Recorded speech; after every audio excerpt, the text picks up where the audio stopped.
Twelfth Hindi 2025 में पूछे जाने वाले मोस्ट वीवीआई सब्जेक्टिव का अध्ययन करेंगे, जो हर साल परीक्षा में बार बार क्वेश्चन ये पूछा जाता है। ठीक है, और इस वीडियो को देखने के बाद यदि आपको वीडियो अच्छा लगे तो चैनल को सब्सक्राइब जरूर कर लीजिएगा, अपने दोस्तों को भी शेयर जरूर कीजिएगा, क्योंकि यहाँ आपके एग्जाम तक बिल्कुल फ्री में क्रैश कोर्स चल रहा है।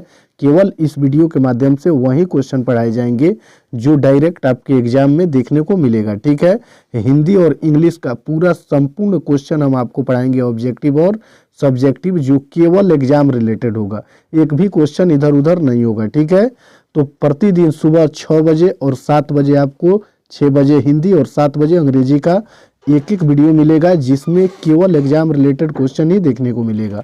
देखिए, सबसे पहले क्वेश्चन नंबर 1 में हम लोग देखेंगे कि जयप्रकाश नारायण की पत्नी का नाम क्या था। तो इसका उत्तर देखकर आप ये मत सोचिए कि ये एक लाइन से हमको 2 अंक कैसे मिलेगा। तो भूगोल में बहुत सारा क्वेश्चन आपको देखने को मिला होगा जो केवल 2 ही शब्द लिखने के बाद आपको 2 नंबर मिल जाते हैं। जैसे मैं उदाहरण हम दे रहे हैं कि जैसे 2 रोपण फसलों के नाम लिखें, तो केवल 2 रोपण फसल का नाम लिख देने से ही भूगोल में आपको 2 अंक मिल जाते हैं। तो जैसा क्वेश्चन आपको पूछेगा उसका उत्तर आपको उसी हिसाब से देना है। ठीक है, तो केवल इसमें पूछा हुआ है कि जयप्रकाश नारायण की पत्नी का नाम क्या है, तो आपको लिखना है कि जयप्रकाश नारायण की पत्नी का नाम प्रभावती देवी था। क्या था? प्रभावती देवी। और ये 2 नंबर का क्वेश्चन है और कई बार परीक्षा में पूछ भी चुका है, तो 2025 के लिए इसको आपको कंप्लीट कर ही लेने हैं। ठीक है, चलिए फिर आगे वाला क्वेश्चन हम लोग देखेंगे। देखिए, 2 नंबर क्वेश्चन में दिया हुआ है कि नारी की पराधीनता कब से आरंभ हुई। ये भी क्वेश्चन कई बार एग्जाम में पूछ चुका है और 2025 के लिए बहुत इंपॉर्टेंट है, तो इसको आपको देख ही लेना है। ठीक है, हो सकता है कि आपको याद हो, लेकिन फिर भी हम इस वीडियो के माध्यम से आपको समझाने का प्रयास करते हैं। हो सकता है कि कहीं इधर उधर हो, या जो कमज़ोर छात्र हो जिनको अभी तक कंप्लीट नहीं हुआ है, तो वो लोग इस वीडियो को ध्यान से देखिए। वीडियो ख़त्म होते होते इसमें जितना प्रश्न लिए हैं सब प्रश्न आपको याद हो जाएगा। ठीक है, देखिए, इसको सबसे पहले देखने से पहले हम लोग थोड़ा समझने का प्रयास करेंगे कि नारी की पराधीनता कब से आरंभ हुई। तो देखिए, मानव जाति ने जब कृषि का आविष्कार नहीं किया था, तो उस समय वे जंगलों में शिकार करते थे, यानी स्त्री और पुरुष दोनों मिल करके। लेकिन जैसे ही मानव ने कृषि का आविष्कार किया, जैसे ही मानव ने कृषि का आविष्कार किया, तो वहाँ से जिंदगी 2 टुकड़ों में बट गई। पुरुष जो था वो घर के बाहर रहने लगा और स्त्रियां घर के अंदर रहने लगी, यानी पुरुष का जो कार्य क्षेत्र था वो असीमित होते चला गया, यानी बढ़ते चला गया, और स्त्रियों का जो कार्य था केवल घरों तक ही, घरेलू कामों में ही सिमट करके रह गया। तो यहाँ से ही नारी की पराधीनता प्रारंभ हो गई। तो आपको सिंपल लिखना है कि मानव जाति ने कृषि का जब आविष्कार किया तो वहाँ से जिंदगी 2 टुकड़ों में बट गई।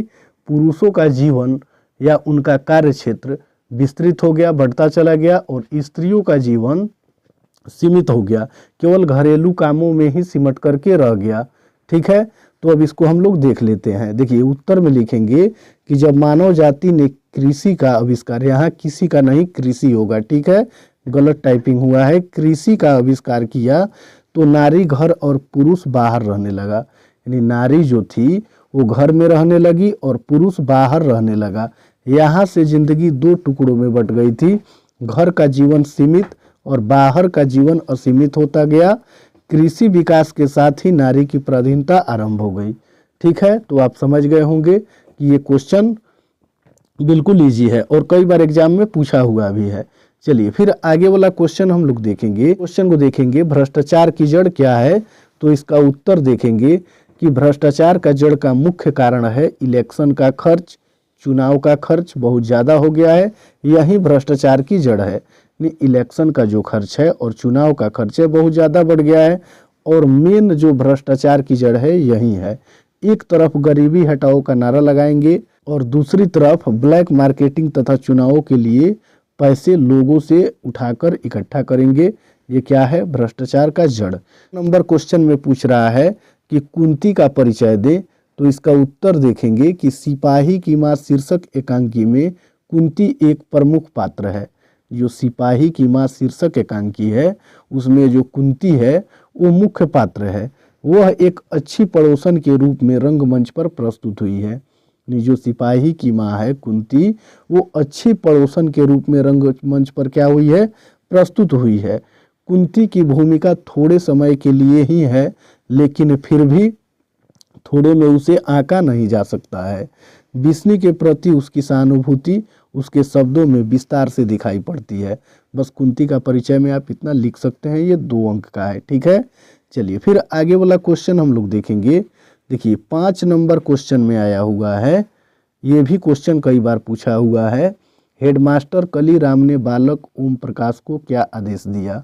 हेडमास्टर कलीराम ने बालक ओम प्रकाश को क्या आदेश दिया, तो इसका उत्तर देखेंगे कि हेडमास्टर ने ओम प्रकाश को झाड़ू लगाने का आदेश दिया। हेडमास्टर साहब जो थे वो ओम प्रकाश वाल्मीकि को क्या किए, झाड़ू लगाने का आदेश दिए। विद्यालय के प्रथम दिन हेडमास्टर ने उन्हें समूचे विद्यालय प्रांगण में झाड़ू लगाने का आदेश दिया था। ठीक है, ये प्रथम देने होगा, न देने लिखा हुआ है, दिन होगा। दूसरे दिन यही घटना घटी, पूरे दिन झाड़ू लगाते रहा। तीसरे दिन कक्षा में जाकर चुपचाप बैठ जाता है। उस दिन भी हेडमास्टर और अधिक क्रूरता से पेश आया। ठीक है, और पूरे दिन झाड़ू लगाने को आदेश दे दिया। यानी इस क्वेश्चन को आप समझ सकते हैं कि हेडमास्टर जो कलीराम थे, उन्होंने बालक ओम प्रकाश को केवल झाड़ू लगाने का ही आदेश दिया।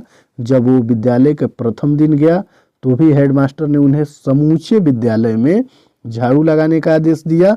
दूसरे दिन भी यही घटना घटी, पूरे दिन वह झाड़ू लगाते रहा।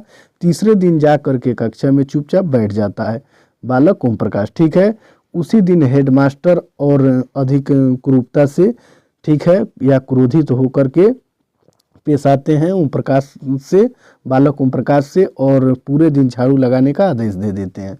ये क्वेश्चन 5 है। ठीक है, ये भी क्वेश्चन बहुत बार पूछ चुका है और 2 अंक का है।